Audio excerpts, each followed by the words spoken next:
मुझे बधाई दो। किस बात की बधाई? अरे मिठाई तो खाओ पहले। अरे बेटा आज मेरा व्रत है, इसे बाद में खाऊंगी। अब ये बता किस बात की मिठाई? परसों ही तो रखा था आपने करवा चौथ का व्रत, आज फिर से? आज मेरा अहोई अष्टमी का व्रत है। मम्मी अपनी सेहत का तो ख्याल करो, इतने सारे व्रत क्यों रखती हो? ताकि मेरा बेटा और मेरा परिवार सुखी और स्वस्थ रहे। आपके व्रत रखने से मैं स्वस्थ रहूंगा?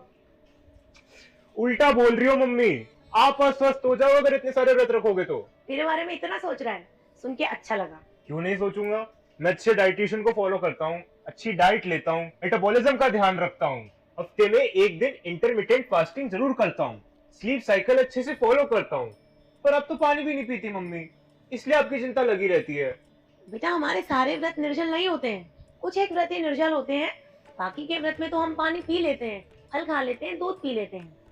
व्रत की मूल भावना स्वास्थ्य अनुशासन है और धर्म ने इसे ईश्वर की कृपा के साथ इसलिए जोड़ा ताकि शरीर की सफाई के साथ साथ मन का संतुलन बना रहे। मतलब व्रत सिर्फ पूजा का हिस्सा नहीं है?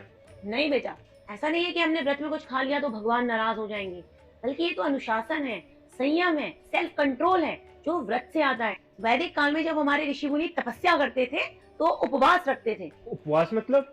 ईश्वर के पास रहना, हल्का भोजन करना जैसे फलाहार, ताकि तपस्या में ध्यान और एकाग्रता बढ़े।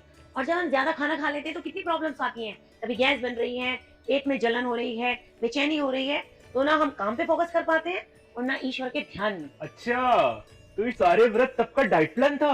अरे नहीं बेटा, कोई डाइट प्लान नहीं था। ऐसे तो हमारे यहाँ रोज व्रत होते हैं।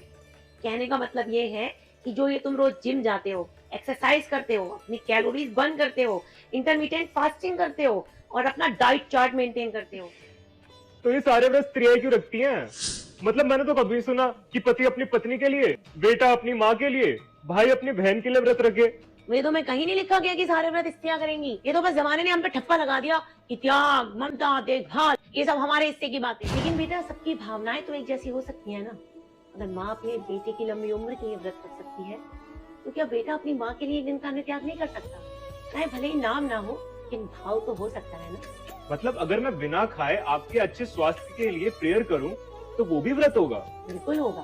व्रत का असली मतलब ये नहीं है कि कौन किसके लिए व्रत रखता है, असली मतलब है कि कौन किसके लिए शुभ भावना रखता है। तो अगली बार जब आप अहोई अष्टमी का व्रत रखोगी तो मैं भी उस दिन महाव्रत रखूंगा।